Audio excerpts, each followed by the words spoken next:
So, this coming 16, March 16 is our due date sa ato ang TikTok Pay Later.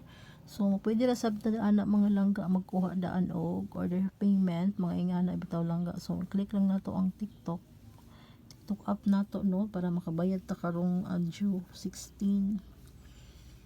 So, pag open nimo diha langga, dito lang ka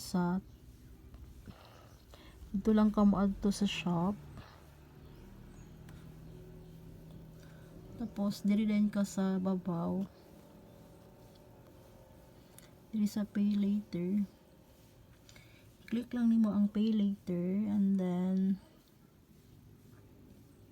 after ana no, nara ang atong kuan 1974 atong bayro noon. So, click lang nato ang repay.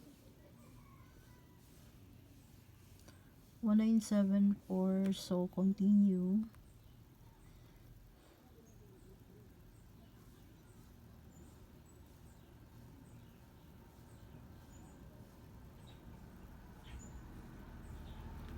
So, if sa 7-Eleven ka mga langga, ang imong bayro nun is 15 handling fee. Sa GCash is 19. Yan, GCash is 19. So, diri na lang ko mga langga, no, sa 7-Eleven. 7-Eleven na jud ko kasagaran, no. So, pay.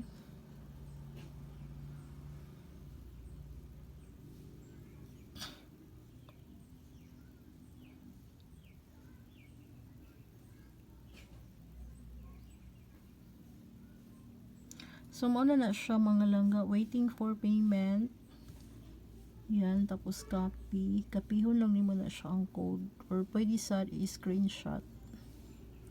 Screenshot lang nato langga, no. Ang nakanindot ani nga phone mga mi, kay naa siya long screenshot, no. So, mas screenshot yun nimo tanan, no. Tanan nga gusto nimo i-screenshot. Mas screenshot siya, no, sa kaning nga cellphone, Vivo Y04. So, ato lang i-click ang super screenshot.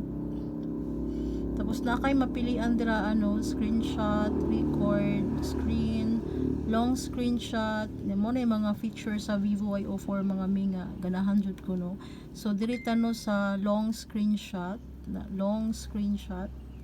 So, tanawan ninyo, no, as you can see, no, ma-screenshot niya tanan. So, i-save lang nato, no, after ta mag-screenshot, save. Tapos mo na siya mga langga, no, nindot kay feature ang Vivo Y04 kay na siya long screenshot. So mo na to if mag-adto ta sa 7-Eleven. Sa 7-Eleven for payment, ato lang tan-awon tong atong screenshot. Tapos ihatag lang nato to sa mga tindiro dito, no. Ilaharan ng tan-awon. Mo ni siya atong ipakita dito sa 7-Eleven para makabayad ta sa ato ang TikTok Pay Later. So, mao to. Thank you for watching mga langga.